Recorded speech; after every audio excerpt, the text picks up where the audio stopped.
Well, hello, friends, and welcome to another edition of the Dad and Lad podcast. Um, we've had some time to cool off since Sunday night, and assuming the players have as well. Um, yeah, we're going to talk about the good, the bad, the ugly, and everything in between. Just a programming note, next week, since this is a bye week, we're just doing our review of Sunday's game against Miami. Next week on Wednesday, we'll do a preview of the Texas A&M game, first home game of the year, something to look forward to regardless of Sunday's outcome.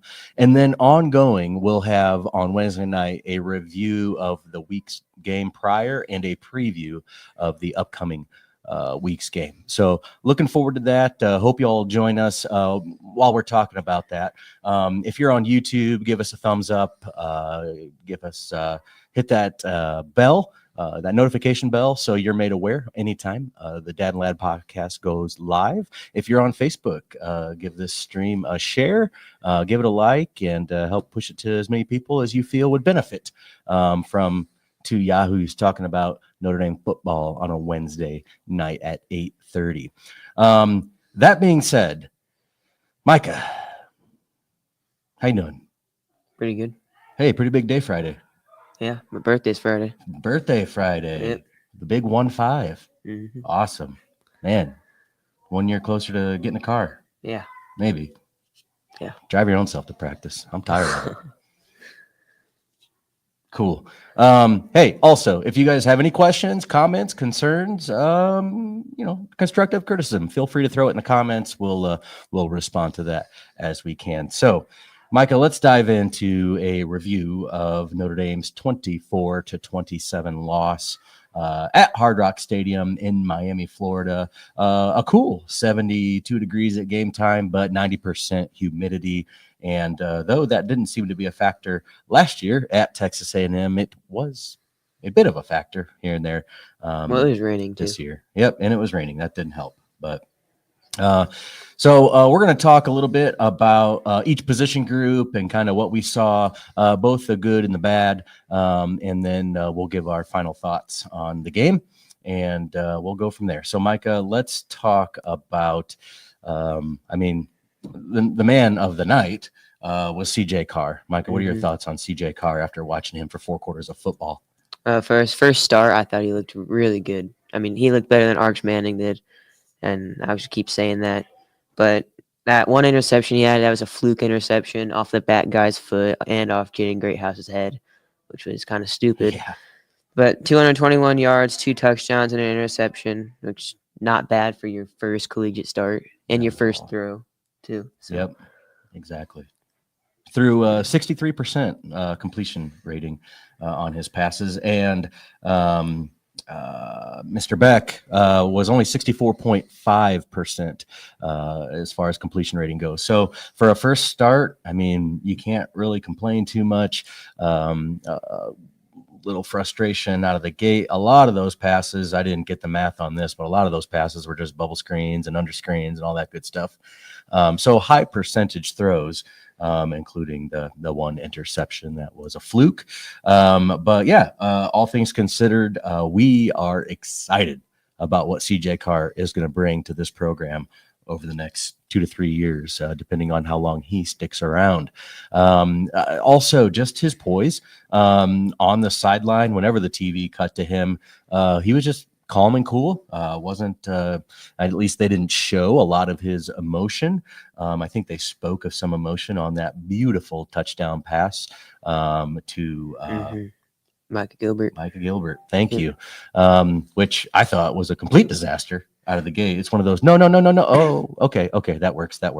One of those deals. I think he backpedaled probably 30 yards before he finally made his way going forward. But hey, if you can make it happen, Johnny Football was known for that. Johnny Manziel, Baker Mayfield, that whole crew, that's what made them successful in college. And those are things you get away with at this level. Not so much on the next level. So anything concerning regarding C.J. Carr? Not at all. No. His awareness in the pocket was pretty good. I mean, again, it's his first start. He's still going to have those mishaps. Yep. But Overall, it was a good game. Yeah. I did the way he was running the football when his number was called.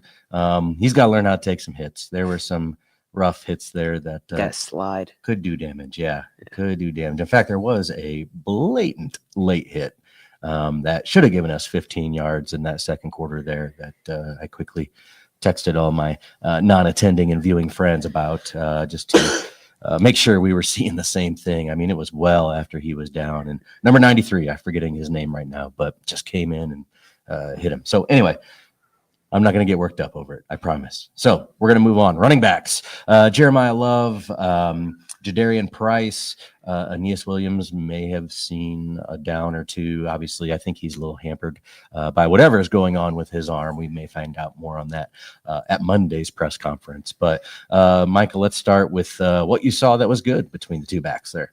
Every time they got the ball, they made some good runs, consistent 5 to 10 yard runs.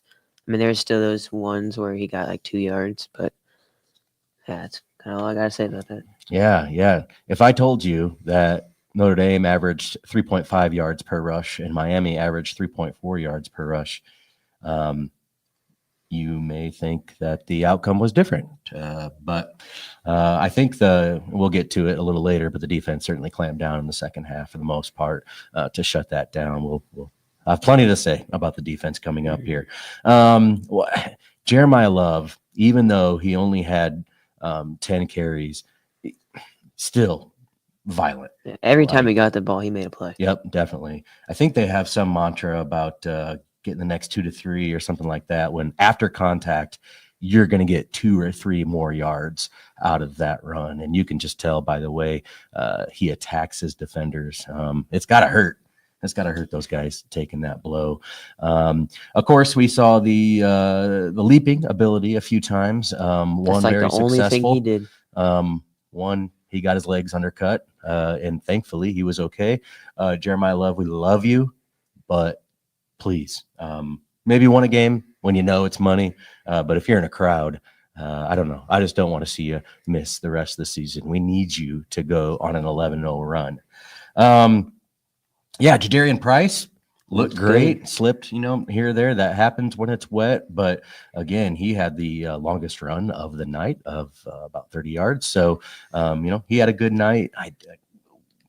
I think it's been said a million times at this point that our running backs need more touches if we're going to be successful. I don't have answers. I wasn't in the offensive game plan meeting, but in order for CJ Carr to be more comfortable throwing downfield, we got to have a running game to get those linebackers to collapse and open up that secondary of the defense. So, but all in all, a good night for the running backs. Micah, if you had to give a grade to CJ Carr, what would you give him? B+. B+? Mm-hmm. I'd give him a solid B. Yeah, great first effort. There's plenty of room to improve. But again, on the road, hostile environment, nasty night, backs against the wall. I mean, it was promising. What would you give the running backs for the night with the opportunities they had, taking that into account? Yeah, when they had the ball, they probably had like an A-. Yeah. They didn't have, I don't think they had one negative run. Love might have had one. Oh. He got taken down. But nevertheless, we're going to get to what plays a factor into my grade. I give them a B-. Some of that's not on them. We'll get to that. Don't worry. Wide receivers. I think we had a great showing for what we had to show. First of all, Eli Raiden, will count him as a receiver on this day. Malachi Fields and Jordan Faison, kind of our made the biggest plays of the day, and then Micah Gilbert with the touchdown reception. But Jordan Faison, obviously, he's the bubble screen guy. Yeah, he's a bubble screen guy. And honestly, it was successful, all things considered. Jordan Faison with 5 receptions for 33 yards along of 15, also had that touchdown there on that crossing pattern. So that was a little bit of a bumbled play, but it worked out just fine. Eli Raiden, again, had the longest reception of the night at 65 yards. And when he caught that, he looked like he had concrete in his shoes. He was slow. Like he's never ran the football before. Like he was so surprised. But, we got a long season ahead of us, and that's promising. And then Malachi Fields, he had the unfortunate fumble. That's something that can be corrected, but that boy's a man. Mm-hmm. That's a big dude right there. That catch? Yeah. Fingertips? He's a man. I'm looking forward to what he's going to bring to the table the rest of the season. Jeremiah Love, obviously, highlighted in a passing game Sunday night as well. So that was promising.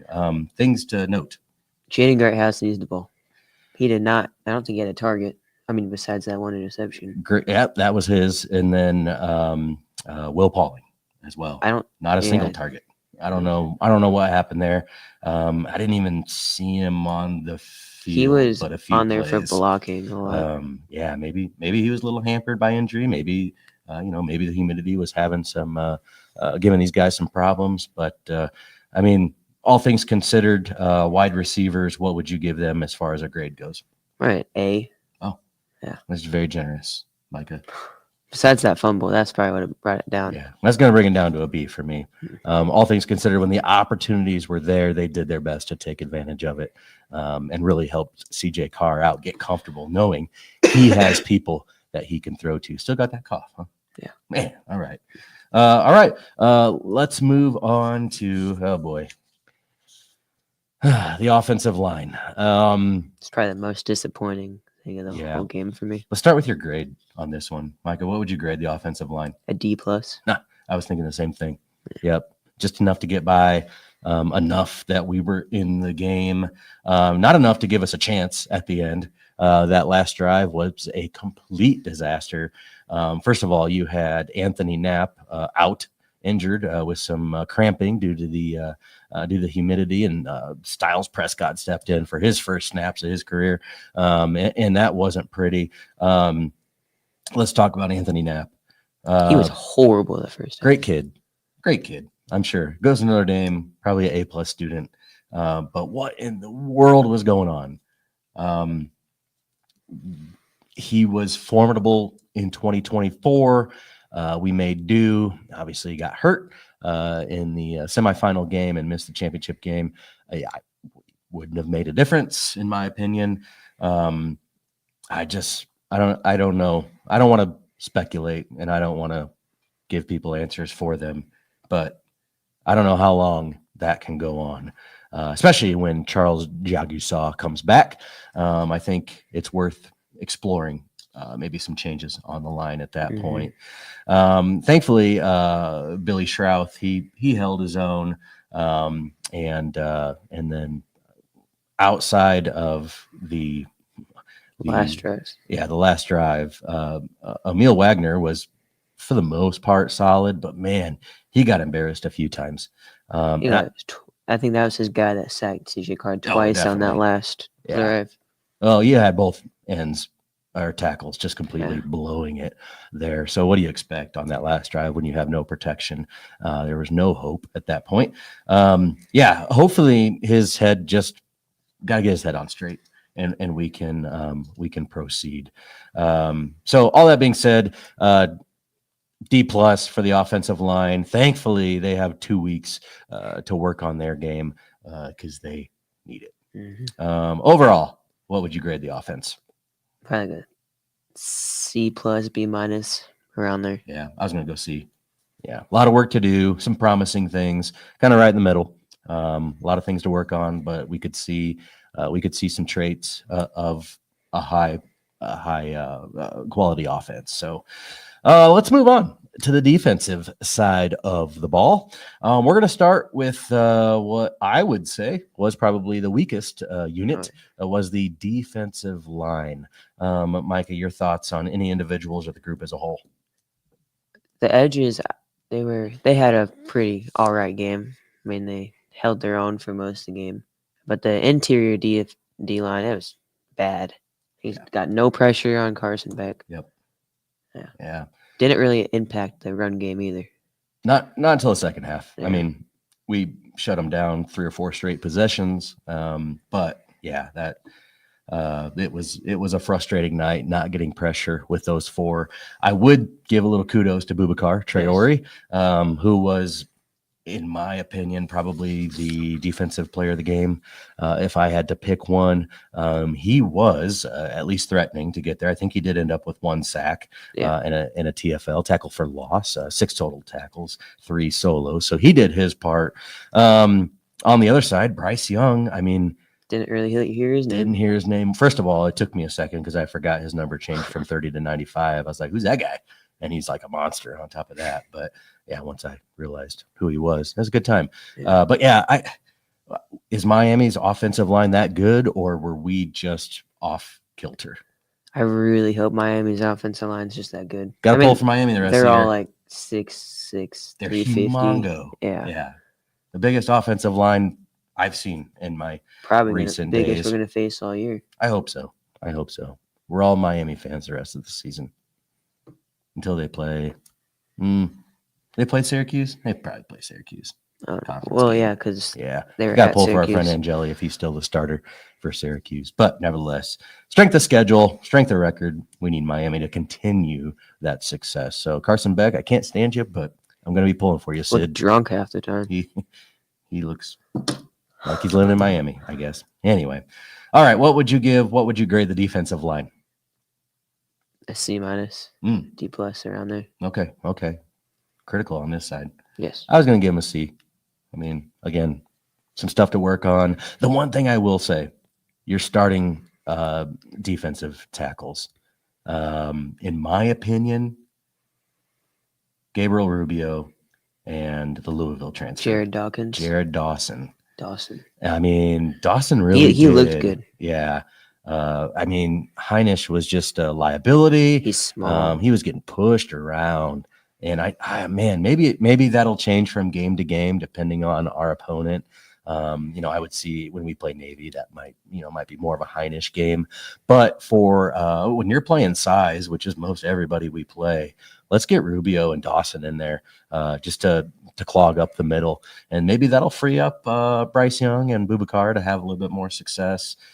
So anyway, just a little thought there as we move on to the linebackers, which again, didn't really hear them. Didn't hear much about him. It kind of surprised me because I didn't hear Drake Bowen's name much at all, but he was our second leading tackler with 8 tackles behind safety Jalen Stroman. So, and people were kind of talking down on Drake Bowen. And I know like there was a crossing pattern that could have been his pickup when they were playing zone, which is something the defense is still getting used to.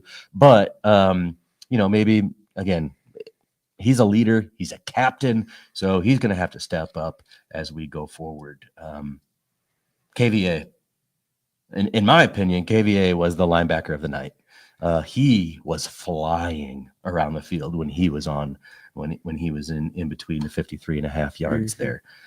So big shout out to Kingston Viliamu Asa for a great night. So for the linebackers, any other thoughts on them or give them a grade? C+. C+. B-. I think C+ is a safe bet. Yeah. We'll figure it out. I mean, got to see how our new defensive coordinator makes adjustments. He's going to have to make some adjustments, in my opinion, following that performance. Certainly missing the Al Golden Blitz show as it was. So let's move on to the cornerbacks. Micah, individual thoughts, team thoughts? Leonard Moore I don't think he had the best game. Not the best game. No. I mean, he held his own. I mean, they didn't really throw even his ball. Bad games are going to be better than like some of our cornerbacks from 2018. Their best games are Leonard Moore's worst games. Yeah. So we have that going for it. But Christian Gray looked good besides that one pass interference. But honestly would have saved the touchdown. Yep. Yeah. Devontae Smith looked pretty good. Yeah. Yeah. He's probably my corner of the game. Okay. Yeah. Well, nickel. Yeah. We'll count that as a cornerback. Okay. So. Yeah. And Tay Johnson getting some. Tay Johnson was in there. Tay. Yeah, it was good to see Tay. Exciting for you to see some playing time, brother. Appreciate that. Oh boy, got burned by Tony for the touchdown. Carson Hobbs. Carson Wow. Hobbs. Again, young player, just got a little crossed up. And frankly, he wasn't that far off of the play. But when you're playing, obviously, Mr. Tony, you got some speed. That's going to be a Leonard tough Moore matchup. switched on him. I don't know. He did. He did? Yeah. Oh, man, I missed That's it. why we didn't really hear his name a lot. Well, that explains it. So, Yeah. Good. I'm glad Leonard Moore could shut him down. So, cornerbacks, what are you going to grade them? B-. Yeah. I was going to go B. Solid B. Again, not anything to shout about. No turnovers. Speaking of turnovers, safeties. Let's talk about the safeties. Overall, I think it was a good game, but the places they missed were so key, and the one that everybody's seen and talked about a million times. Stupid CJ Daniels catch. Yep, Don Schuler, just sitting back there waiting on that interception, and I think against any other receiver, 99 times out of 100, that would have dropped in Mr. Schuler's lap. But what an amazing catch! Got to give credit where credit's due for that catch. So, that was frustrating. At least move forward to make a play on the ball, then you're probably hitting an arm at that point, and that's not a catch at all. And that completely changes the dynamic going into halftime. It would have been a one-score game at that point. Would have been a tie game at that point, and hope would not have been lost. No, it would have been one score. It would have been 14-7. Yeah. And then they scored their next possession in the second half. So we can talk about that while we're here. The middle eight, 4 minutes into the left of the second quarter and 3 minutes coming into the third quarter, 4 minutes coming into the third quarter. Too many numbers. That was an emphasis last year of this Notre Dame football team. They wanted to win the middle eight. And unfortunately, for the first time since the national championship game, and we won the middle eight for the most part every other game the rest of the year, except NIU. We didn't win it. They went down, scored that crazy touchdown. We had to take a knee to go into halftime, and then Miami rattled off a 7-minute drive that ended in a touchdown that kind of took the wind out of our sails even more still. So, again, something to reemphasize over the next 2 weeks or the week and a half, I guess it is, since it's Wednesday. So getting back to the safeties, again, a Don Schuler, okay. Jalen Stroman's a man, too. He looked good. He's a big boy. He can hit. That's our starter. Yeah. I mean, Talich was in a lot. I think they were just shuffling guys in and out just to keep them fresh. But Stroman, I mean, let him eat. It was cool to see him. I think he's only going to get better as the season progresses. So safeties, where are you going to go with them? B- again. I'll go B. Go B. Solid performance. So, all right. So the defense as a whole, did we already give a grade on that? No. What was your grade for the defense as a whole? A C. Yep. Same. I was going to say the same thing. So you like we're related or something. I told you when we had Chris Ash. I told you in the car, I told you that I didn't like that hire, and I'm still sticking with that. Yeah. We didn't like Al Golden after his first coaching performance either, because he lost us the Ohio State game in 2022, a double safety blitz. But things progressed. He got better and better. I would say even 5 to 6 games into the 2022 season, we saw that defense really lock in. I'm trying to be patient. Patient as a pigeon. Play some more man. I am. Play more man. Man, we're made for it. Yeah. We're made for it. Okay. Special teams, not a huge night, although it was so good to see our friend Noah Burnett hit his one field goal attempt. And, we didn't know what to expect going into that, but 39 yards. So, hey, that's a solid effort from Mr. Burnett. In the spring game, he was either going left or right. It was below the field goal. It was bad. Shank-a-lank all over the place. It was junk. Now, I wanted to pay attention. I don't know why to James Rendell. I don't know why this stuck out to me. First of all, he doesn't jump.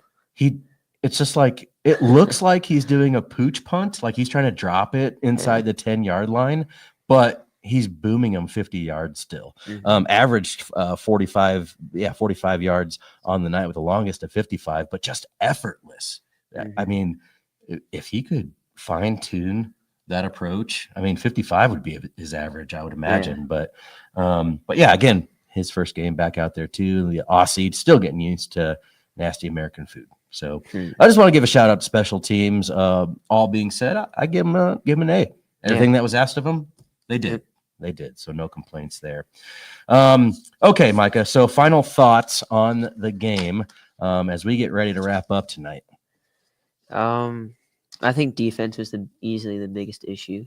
Think so? Yeah, defensive line, offensive line definitely to also get Jeremiah Love the ball. I'll keep saying that. Even Jadarian Price, run the ball more. Hold on to the ball, Micah Fields. Jadarian Price. Oh yeah, well, CJ covered that. We got lucky.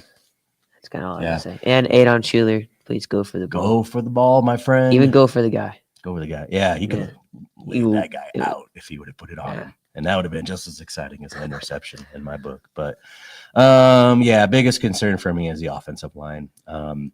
Honestly, I think if the offensive line performed better and the defense did what it did, we would have won that game. I think it's all going to come back to the offensive line. It was such a disaster. And CJ Carr, man, he's showed us so much promise. We want to see him play all season. And again, we talked about it last week. If something, God forbid, were to happen, just as excited for Kenny Menchie. So, so that's it. Again, we've had plenty of time to cool down. Sunday night was a long night. Thankfully, we had the holiday Monday to commiserate together and just, I don't know, complain, I guess, listen to everybody else complain. But we've moved on, thankfully, for the bye week. Again, we'll hear from Marcus Freeman Monday at his weekly press conference leading into game week, Texas A&M. And then we'll be back next Wednesday. Timing might be a little different. It's because I have a meeting in the evening. We'll figure that out. Maybe it's Thursday evening. We'll figure it. We'll make sure we let you know on the socials. So again, thank you guys so much for joining us tonight. We look forward to next week. If you're listening to the podcast, thank you for listening. Give us a 5-star review on whatever platform you are listening on, and we look forward to seeing you in about a week. So I'm the dad. And I'm the lad. Happy birthday, Friday. All right. This is the Dad and Lad podcast.